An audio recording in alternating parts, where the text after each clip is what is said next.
kita saling hargai ilmu aja, ya kan? Oleh karena Anda dari itu PSI, saya katakan dan ya. Anda mau membela orang Jokowi, ya silahkan saja. Udah, this is your job. Ya, From udah, PSI begini aja. to Jokowi. Begitu loh, begini ya. Jadi begini loh ya. Anda ini ya, kalau kita menutup latar belakang itu, maka kemudian salah satu integritas seseorang adalah berani mengungkapkan siapa dia. Anda ngomong wow dan lain sebagainya. Ternyata Anda PSI, saya lihat caleg PSI. Udah. Argumentasi saya dong harus Anda bantah. No way. Ya.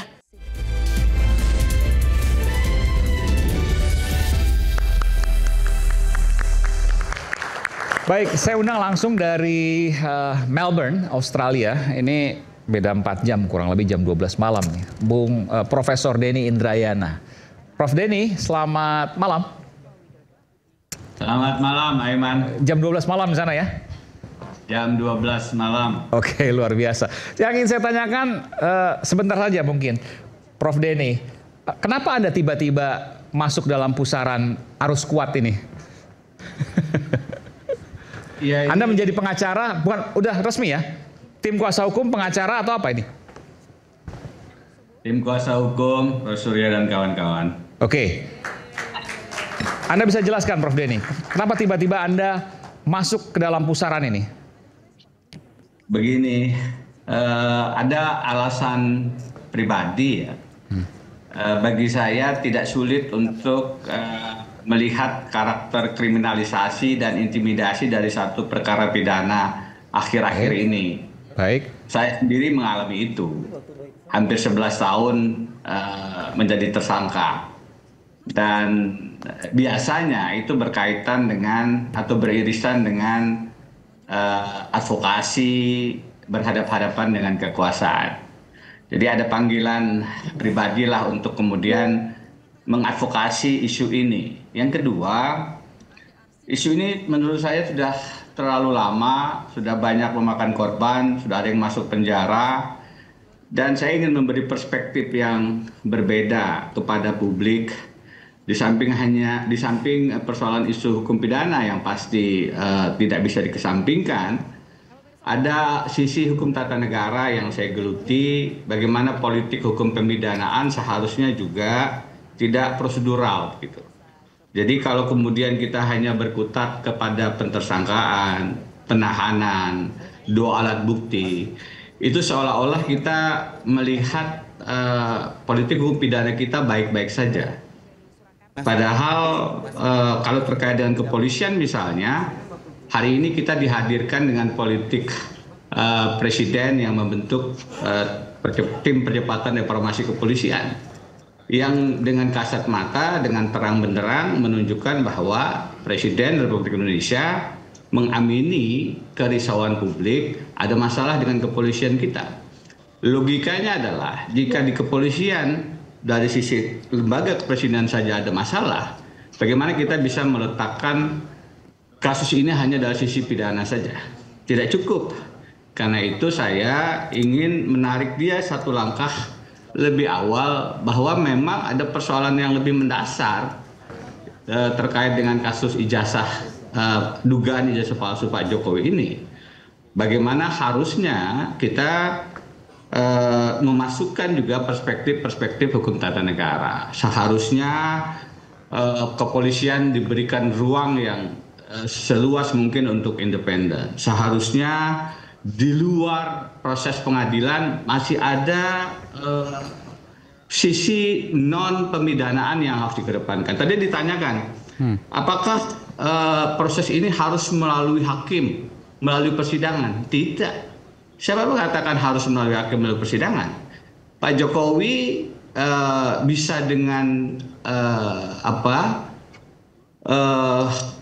inisiasinya menunjukkan ijazah asli kepada khalayak, kepada publik, dan kalau itu kemudian dilihat semua, ditunjukkan kepada ahlinya, dan bisa dinilai bersama-sama, Bung Roy Suryo dan kawan-kawan juga bisa melihat aslinya, maka bisa selesai di luar pengadilan. Tentu ada mediatornya, tentu ada pihak-pihak yang bisa memverifikasinya. Tapi persoalannya kan ketika ini tidak dilakukan. Oke, Prof, begini Prof. Ya. Iya. Saya ingin tanya tadi saya tertarik dengan kata-kata yang Anda sampaikan. Ada dugaan kriminalisasi dalam kasus Roy Suryo. Kalau tidak salah saya mendengarkan itu dari Anda, betul? Betul. Oke, Anda bisa jelaskan di mana dugaan kriminalisasinya? Satu, tadi saya berpengalaman menghadapi secara pribadi menghadapi kriminalisasi ya. Dan saya tahu karakter kriminalisasi itu apa. Dan dia beririsan dengan juga sifat-sifat intimidatif. Karena itu saya mengambil keputusan untuk melakukan advokasi ini. Kenapa begitu? Karena seharusnya kalau ingin tidak melakukan pendekatan pidana, Pak Jokowi bisa dengan mudah kok menunjukkan ijazah aslinya. Kenapa sih harus disembunyikan? Kenapa harus ditutupi? Kenapa harus melakukan prosedur yang sedemikian rumit? Sampai sekarang kan semua menjadi prosedural. Di Komisi Informasi itu akhirnya UGM mengatakan tidak bisa memberikan, itu sudah serahkan kepolisian. Kepolisian mengatakan dalam proses penegakan hukum. KPU juga mengatakan dengan berbagai alasan prosedural. Semuanya kan akhirnya berlindung di alasan prosedural. Padahal, ini saya udah nunggu nganggur nih. boleh saya teruskan, Pak? Iya, nanti sebentar, Bang Sugeng. Terus saya ini mau menyampaikan soal kriminalisasi. Bang Sugeng Teguh Santoso dari Indonesia Police Watch. Tapi saya beri kesempatan pada Prof Denny dulu. Silakan Prof Denny, selesaikan. Iya, kalau kita bicara kriminalisasi, Pak Jokowi kan latar belakangnya kalau dari sisi tata negara saya, Mas Aiman, itu cukup terang lah bahwa beliau punya rekam jejak ya. Kalau kita lihat contoh saja yang saya dalami betul, Pilpres 2024, mohon izin ya, kenapa saya punya dugaan itu, ya kalau sejalan dengan politik kepemilian beliau, maka koalisinya akan aman dari kasus-kasus korupsi. Tapi kalau berseberangan, lihat menteri-menteri Nasdem, maka akan ada kasus-kasus korupsi yang muncul. Nah, itu bentuk-bentuk kriminalisasi dengan kepentingan politik. Saya melihat dari rekam jejak itu tidak tertutup kemungkinan Pak Jokowi juga melakukan langkah yang sama terhadap Roy Suryo CS. Padahal sederhana caranya, dengan tidak langsung membawanya ke ranah pidana, ini bisa ditunjukkan dengan mudah. Tidak, dari sekian banyak bukti yang ada itu, satu bukti utamanya yang tidak ada, ijazah aslinya mana? Dan itu tidak pernah ditunjukkan. Bagaimana kemudian Roy Suryo dan kawan-kawan dikatakan melakukan tindak pidana, padahal ijazah palsu yang dijadikan dasarnya sendiri tidak pernah ditunjukkan oleh Pak Jokowi. Betul, itu menjadi tidak fair. Ada pendekatan begini di kepolisian, Mas Aiman, yang saya ingin juga seharusnya konsisten dilakukan terhadap Roy Suryo dan kawan-kawan. Ketika ada kasus dugaan tindak pidana korupsi dan yang diduga melakukan tindak pidana korupsi itu merasa ada pencemaran nama baik dituduhkan kepada dia dari pihak lain yang melaporkan misalnya, maka kepolisian itu pernah zaman Pak Tito Karnavian mengeluarkan satu rujukan, Pak Nasrullah nanti mungkin bisa dikonfirmasi sebagai ahli hukum pidana, bahwa kasus pencemaran nama baiknya di hold dulu, dibuktikan dulu tindak pidana korupsinya ada atau tidak. Karena kalau tindak pidana korupsinya terbukti, tidak ada pencemaran nama baik. Kalau tindak pidana korupsinya tidak terbukti, baru kemudian kasus pencemaran nama baiknya jalan. Di pengadilan maksudnya ya? Dibuktikan dulu korupsinya. Harusnya logika yang sama dilakukan juga terhadap dugaan ijazah Pak Jokowi, karena ada ancaman pencemaran nama baik juga. Yang terakhir, Bang Aiman, saya mendengar betul ya beberapa podcast yang dilakukan oleh Rektor UGM. Saya belum pernah mendengar Rektor UGM mengkonfirmasi ijazah Pak Jokowi asli. Yang saya dengar kemarin, saya buka lagi itu podcast yang saya dengar adalah kemarin ada rektor, wakil rektor sama dekan Fakultas Kehutanan UGM yang saya dengar podcastnya. Mereka ditanya berkali-kali bagaimana ijazah asli Pak Jokowi. Mereka bilang ijazah aslinya ada di Pak Jokowi. Yang dikatakan oleh rektornya adalah beliau menyelesaikan program S1-nya di UGM. Tapi ijazah aslinya pada saat ditanya di mana, ada di Pak Jokowi, yang bersangkutan sudah diserahkan.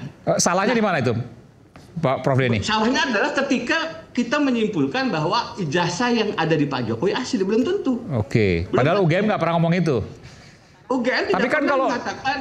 UGM tidak pernah mengatakan. Maaf. Saya tadi malam mengulang-ulang Oke, betul. Tapi kan bahwa Pak Jokowi lulusan terbaik, salah satu lulusan terbaik UGM itu pernah dikatakan oleh rektornya. Lulusan membanggakan UGM. Pak Jokowi lulus sampai selesai di UGM kan asumsinya punya ijazah. Benar, itu asli. Narasi asli aja kali yang belum ada. Boleh saya selesaikan ini? Silakan. Berkali-kali tadi kita mengatakan, UGM mengatakan ijazah Pak Jokowi asli. Tidak pernah. Kalimatnya adalah Pak Jokowi dengan data-data yang di UGM itu menyelesaikan programnya. Tapi ketika ditanya ijazahnya asli atau tidak, rektor kemarin mengatakan ijazahnya sudah diserahkan ke yang bersangkutan. Yang bersangkutan yang mesti menunjukkan apakah asli atau tidak. Karena begini Bang Aiman, saya pernah bertanya ke teman-teman, apakah ini yang terjadi sebenarnya? Apakah ada kemungkinan apa? Informasi yang saya dapat, dan itu harus dikonfirmasi. Ini cuma contoh bahwa asumsi itu belum tentu benar. Bahwa kalaupun Pak Jokowi betul menyelesaikan programnya di Fakultas Hukum Kehutanan, tidak berarti ijazah yang beliau pegang itu asli, karena pernah hilang. Oke, nanti kita bisa bicara. Jadi ada yang mengatakan ijazahnya hilang dan beliau kemudian melakukan proses yang tidak sesuai dengan administrasi. Udah. Saya rasa terlalu panjang juga penjelasannya Bang Denny. Baik, saya paham. Nanti kita bahas. Tapi soal kriminalisasi dulu, Pak Sugeng. Silakan. Saya lihat nih. Ada dugaan kriminalisasi di kasus Roy CS. Dulu lah saya mau bilang ya. Ini sebetulnya perkara ini harus dipandang pertempuran dua belah pihak ya. Medan pertempurannya sudah ada. Satu pihak ini sedang mencari penumpang-penumpang baru, kemudian diskusi ya. Padahal forumnya sudah ada, harus dihadapi gitu loh. Hukum maksudnya? Ya iya forumnya, karena yang dibawa oleh pihak Roy Suryo itu adalah masalah tuduhan hukum. Pakailah ahli hukum tata negara, hipotesis lah, asumsi lah, ya, gitu loh. Medan pertempurannya sudah disiapkan di pengadilan, Anda harus siap gitu loh. Oke ya, itu dulu ya. Terlalu banyak diskusi. Yang kedua, kalau yang namanya harusnya apa, Bung Sugeng? Ya? Harusnya apa? Nah, yang kedua nih, harusnya taburan. Ya, harusnya mereka mempersiapkan bahwa medan tempur itu sudah ada pakemnya, ya. Kalau kita mau bahwa ini sebagai hukum positif, ya kau maju dalam pertempuran itu dengan gagah berani, ambil resiko bertarung di sana, ya. Tidak kemudian dengan berdebat-berdebat yang tidak perlu menurut saya di timnya ya. Nah, sekarang kriminalisasi. Kriminalisasi itu sebetulnya kalau dalam istilah akademisnya itu adalah kewenangan negara untuk merumuskan perbuatan-perbuatan apa yang bisa kemudian dirumuskan sebagai perbuatan pidana. Di sini kalau mau dituduhkan tadi ya, itu sebetulnya misuse of criminal law ya, penyalahgunaan hukum pidana kalau mau dituduhkan ya. Tetapi menurut saya juga harus diperhatikan ya. Tadi kan ini ilmiah apa tidak nih perkara ini? Ini perkara ilmiah. Ya. Kasus Roy Suryo ilmiah? Ilmiah. Bukan penyebaran fitnah? Bukan. Satu. Ya begini ya maksud saya. Kalau ilmiah nggak bisa diproses hukum. Tunggu dulu. Hukum pidana itu ilmiah tidak? Iya betul. Ilmiah hukum pidana. Salah satu teori hukum pidana itu menyatakan bahwa, ini teori hukum pidana ya, yang dipidana adalah orang yang melakukan perbuatan. Jadi di dalam teori hukum pidana, siapa yang melakukan perbuatan memenuhi unsur delik bisa diminta pertanggungjawaban pidana. Itu ilmiah pertama, ya. Ini adalah hukum material, ya. Ilmiah keduanya bahwa untuk memproses tersebut harus ada hukum acaranya, yaitu KUHP, sistem peradilan pidana ini, ya. Pihak Jokowi sudah menempuh itu. Pihak di sini masih diskusi mencari jalan tata negara lah, isu korupsi lah. Buktikan isu korupsinya biar juga diproses gitu loh. Jadi sistem peradilan pidana yang diatur oleh KUHP yang kemarin ya, ini ilmiah. Ya. Ilmiah sistem peradilan pidana di mana ada yang namanya due process harus dihadapi. Baik, sebentar. Nah, yang ketiga nih saya mau tambahkan sedikit nih ya. Tadi kan disinggung ya, ada yang bilang ahli tata negara bilang harus dibuktikan dulu aslinya. Forumnya itu sebetulnya tadi sudah disinggung oleh Aristo. pasal 311 KUH pidana ya, itu menyebutkan salah satu unsurnya bahwa hakim akan mempersilahkan untuk kepentingan umum terdakwa membuktikan tuduhannya. Ya, ini bunyinya nih, ya. Membuktikan tuduhannya. Di situ ada forum dia untuk membuktikan tuduhannya. Oleh karena itu, tadi saya katakan, ini medan pertempurannya sudah ada. Mereka harus mempersiapkan ahli-ahli, argumentasi-argumentasi untuk bisa meyakinkan hakim bahwa ijazah yang mereka tuduhkan palsu itu memang palsu. Ya. Nah, tadi sudah disinggung juga. Ini pendekatannya ilmiah, ya. Misalnya, Rismond itu ahli digital forensik. Tetapi apakah dia bisa berbicara untuk di persidangan itu? Tidak bisa. Karena kekuatan pembuktian seorang terdakwa nyaris tidak diperhitungkan. Dia harus menghadirkan kalau perlu guru besarnya dari Jepang, ya, yang mengajar dia. Ya, dia harus menghadirkan ahli lain untuk bisa membantah keterangan ahli dari polisi.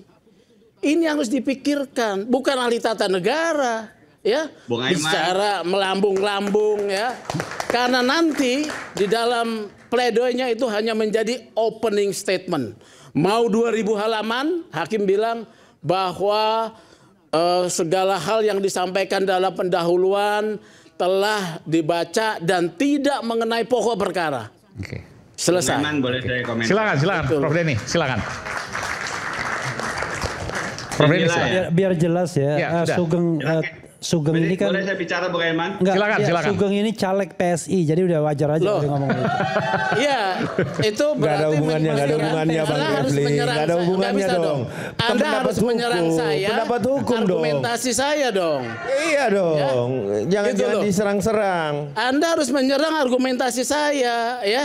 Bro, latar belakang itu menentukan argumentasi. Udahlah, Anda dari PSI. Saya membuka kunci tadi sebetulnya ya. Gitu. Kalau Anda murni police SWAT, Anda nggak ngomong begitu. Udahlah. Yang mana yang harus Anda challenge di dalam bagian proses penyidikan yang harus saya kemudian komentari juga. Coba. Dalam keseluruhan Anda itu kan mendukung pihak sana. Ya sudahlah. Bukan. Kita hargai udahlah. Saya harus Anda kemudian membantah Denny seolah-olah Denny harganya nggak ada apa-apanya. Udahlah, kita saling hargai ilmu aja, ya kan?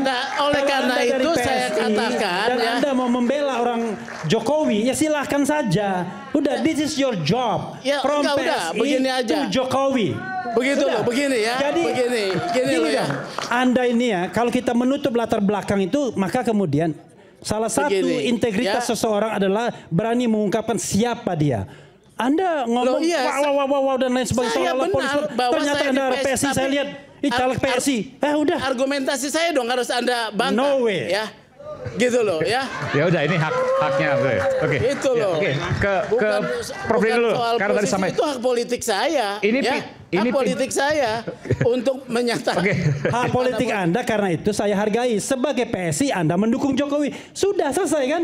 Saya sedang berbicara soal ilmiah. Anda menipu publik kalau begitu caranya. Saya bicara ilmiah. Udahlah. Ini perkara pidana, bukan perkara tata negara. Terima kasih Bung Aiman. Jadi begini, tadi ini kalau diterus-teruskan seperti itu, padahal maaf Bapak-bapak rakyat Indonesia yang menonton ini, izinkan saya meletakkan perspektifnya kenapa hukum tata negara itu penting. Karena coba bayangkan kalau dibaca secara menyeluruh ya, secara lebih komprehensif, tidak hanya sisi praktis pidana saja. Yang dihadapi oleh Rosyurya dan kawan-kawan ini sekarang bukan hanya Pak Jokowi kalau kubu-mengkubu. Pak Jokowi menyerahkan persoalan ini ke kepolisian. Dari sisi perspektif pidana itu selesai. Dari sisi perspektif tata negara, bagaimana relasi polisi hubungannya dengan Kapolri hubungannya dengan Pak Jokowi di Solo, bagaimana relasi Pak Jokowi dengan Prabowo, bagaimana seterusnya, itu letak pidananya menjadi patut dipertanyakan sebagai satu otoritas yang apakah bisa independen menyelesaikan persoalan dugaan tindak pidana yang dilakukan Rosyurya dan kawan-kawan. Tidak bisa.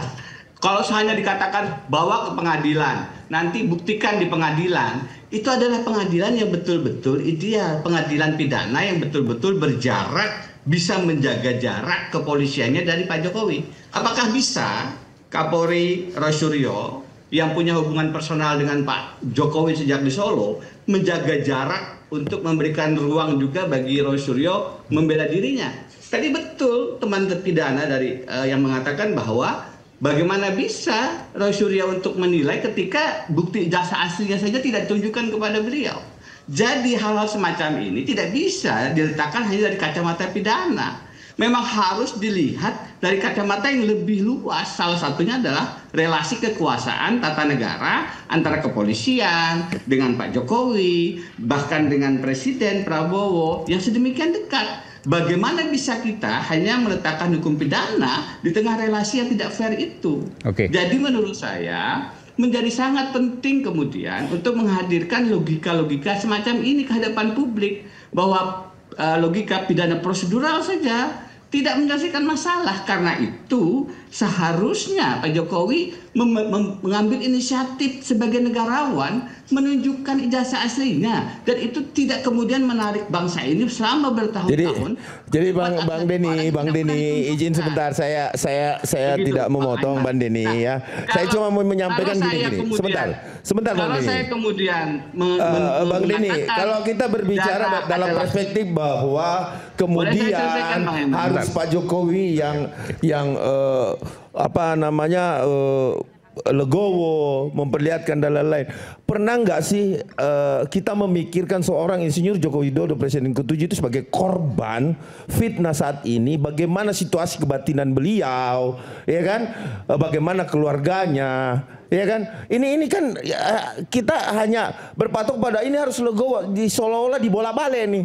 Yang mana yang menuduh ijazah palsu, ya, yang melakukan tindak pidana yang saat ini sudah menjadi tersangka, ya kan? Kemudian kita tidak pernah memikirkan nih korban yang dari tahun 2020 Februari itu sudah mengalami fitnah ini terus menerus sampai sekarang, gitu loh. Ini kita jangan lihat perspektif selalu pada tolak ukurnya Roy Suryo CS saja, bos. Itu nggak fair itu. Korban itu. Ya nggak fair menurut saya, Bang. Ketika Anda melihat kacamatanya itu hanya pada titik bagaimana seorang Roy Suryo melakukan tindak pidana yang harus diakomodir oleh perspektif pandangan keahlian Anda. Kan itu persoalannya. Aiman, boleh saya sedikit bahwa bagaimana korban ya difitnah, ya kemudian Anda pernah nggak, Anda kan pernah menjadi korban tersangka atau apa juga kalau nggak salah 11 tahun tadi, iya kan? Nah, seperti apa gitu loh. Bung Ade, begini, jangan dilihat dalam kasus Pak Jokowi ini. Karena saya pernah dikriminalisasi. Saya paham bagaimana berhadapan dengan kekuasaan itu, posisi tersangka itu tidak dalam posisi yang kadang-kadang ideal.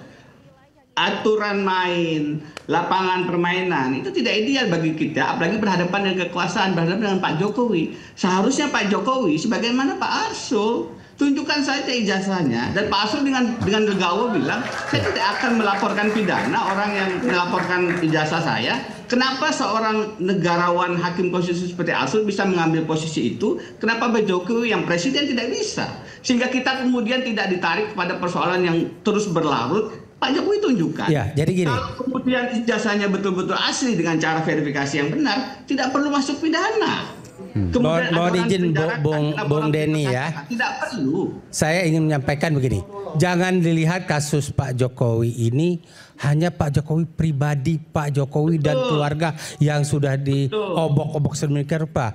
Gak akan tersentuh Pak Jokowi kalau tidak mencalonkan diri sebagai Presiden Republik Indonesia dengan menampilkan ijazah tersebut. Ini masalahnya adalah ada ranah kepentingan umum yang saya rasa mungkin hari ini Roy Suryo dibungkam akan timbul 1001 Roy Suryo lainnya. Karena kan ini kan justru yang menyebabkan hemat saya. Anda yakin dengan itu? Ketika ada penersangkaan Roy Suryo dengan kawan, akan ada gerakan untuk membela Roy Suryo? Bukan hanya gerakan, tapi bukan persoalan membela Roy Suryonya. Tapi perlawanan terhadap ketidaktransparannya ijazah Pak Jokowi. Tidak transparan. Makanya kalau memang ingin mengklirkan nama baik Pak Jokowi seperti yang disampaikan oleh Bung Ade, keluarganya yang terluka, maka ya sudah, ayo buktikan. Dijelaskan di depan publik, selesai, nggak perlu berkepanjangan. Tidak transparan, itu kan tindak pidana, Prof. Fitnah yang dilakukan berkali-kali, Prof. Yang diorkestrasi gitu loh. Ya, apa salahnya? Apa salahnya seorang Insinyur Joko Widodo melaporkan ke polisi gitu loh? Sama dengan Pak Prof. Sama dengan Prof. Kalau Prof juga difitnah, pasti juga akan melakukan hal yang sama gitu. Salah yang dilakukan Pak Jokowi. Nggak begitu, Prof. Kita harus fair. Saya hanya menyatakan bahwa Pak Jokowi ini akan timbul lagi nanti Roy Suryo berikutnya. Karena ini orang makanya lah pelaporan polisi ini kan ini sudah sampai tahap penetapan tersangka ya. Ya sudah, kita ikuti, kita tunggu 5 yang akan tersangka akan diperiksa, sudah clear gitu loh. Kita lanjutkan. Gitu loh. Kan selesai kan? Iya enggak? Bukan begitu, Pak. Justru sekarang ini ada masa. Pernahkah Pak Jokowi menampilkan ijazah itu untuk dibahas bersama? Saya punya scanning ijazah pembanding Jokowi dan ijazah Jokowi. Sebentar, ini ijazah saya bisa tampilkan. Ijazah Pak Jokowi. Saya tampilkan. Oke, nanti. Ya, ini ijazah Pak Jokowi. Oke, nanti saya gambarkan akar permasalahan. Pertama kali ditampilkan ini. Saya tampilkan 2, ya, 1 itu. Yang kedua yang mengatakan bahwa fotonya Pak Jokowi itu ada miliknya Dumatno. Ya. Enggak ya, soal ijazah ini pertama kali ditampilkan di media. Ini saya pertama kali. Oke, nanti kita selepas jeda akan kembali tetap bersama kami di Rakyat Bersuara. Kita tunggu nanti, kita tunggu.